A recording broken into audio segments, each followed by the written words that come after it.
काय करतोय त्याला आपण आक्रमकपणा म्हणतो, जो प्रत्यक्षात आक्रस्ताळपणा असतो. या सभागृहामध्ये अनेकदा उल्लेख केला की खूप विचारवंत व्यक्ती ज्यांनी विरोधी पक्षनेतेपद भूषवलेलं आहे आणि त्या परंपरेमध्ये अंबादास तुम्ही सुद्धा, म्हणजे तुम्हाला आपल्या लोकांनी आठवण करून द्यावी लागत नाही की मी पण होतो. तुमचं नाव हे विरोधी पक्षनेता म्हणून कधी कोणाला विचारलं तरी ते पटकन सांगतील की अंबादास दानवे सुद्धा या सभागृहाचे एक उत्तम यशस्वी सभागृह किंवा विरोधी पक्षनेता राहिलेले आहेत.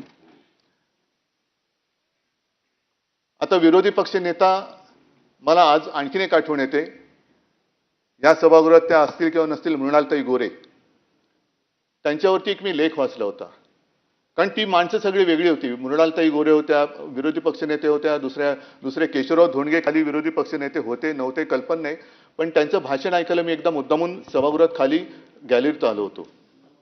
मला असं वाटतं की शरद तापकिरे, जर कदाचित चुकत असेल तर करेक्ट करा, शरद तापकिरे नावाच्या एका इसमाचा कारागृहात मृत्यू झाला आणि त्याच्यावरती त्यांनी जे काय भाषण केलं होतं ते सभागृहात मला असं वाटतं की त्याचे कपडे, रक्ताळलेले कपडे घेऊनच आले होते आणि संपूर्ण सभागृह स्तब्ध होऊन ऐकत होतं, असं थरारून गेलं होतं.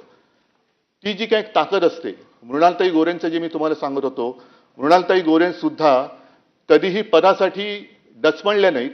नाहीतर त्याही मंत्री होऊ शकल्या असत्या, झाले असतील जनता पक्षाच्या काळात किंवा आणखीन काही मोठी पदं त्यांना मिळाली असतील, पण ते एका विचाराला निष्ठेने कायम राहिल्या. परं येतात परं जातात, पण मी ज्या विचाराला धरून या क्षेत्रात आले तो विचार मी कधी सोडणार नाही. ठीक आहे, आम्ही सुद्धा त्यांना त्यावेळेला विरोध करत होतो, पण विरोधात असल्या तरी त्यांच्या निष्ठा ह्या तुम्हाला मानाव्याच लागतील. आणि मृणालताईने एक वाक्य त्या बोलल्या होत्या कुठे किंवा त्यांच्या मुलाखतीत ऐकलं होतं.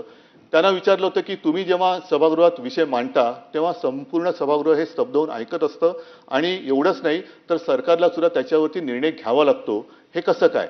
आणि त्यांनी सांगितलं होतं की मी जे काही विषय मांडते ते नुसतं वृत्तपत्रात वाचून विषय मांडत नाही, तर एखादी माहिती मला कळल्यानंतर मी प्रत्यक्ष त्या ठिकाणी जाते, त्या तिथल्या लोकांकडनं समजून घेते, पूर्ण अभ्यास करते आणि मग सभागृहात तो मी विषय मांडते, म्हणून त्या विषयाला तेवढी धार येते.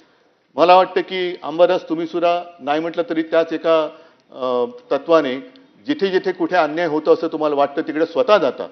अनेकदा मला कधी त्यांचा फोन होतो की मी इकडे अमुक अमुक ठिकाणी बसलोय, इकडे ह्या शेतकऱ्याने आत्महत्या केली त्याच्या घरी बसलेलो आहे, ह्या इकडे असा गुन्हा घडलेला आहे, अमुक ह्याची हत्या झाली त्यांच्या घरी मी बसलोय आणि त्यांच्या कुटुंबियांची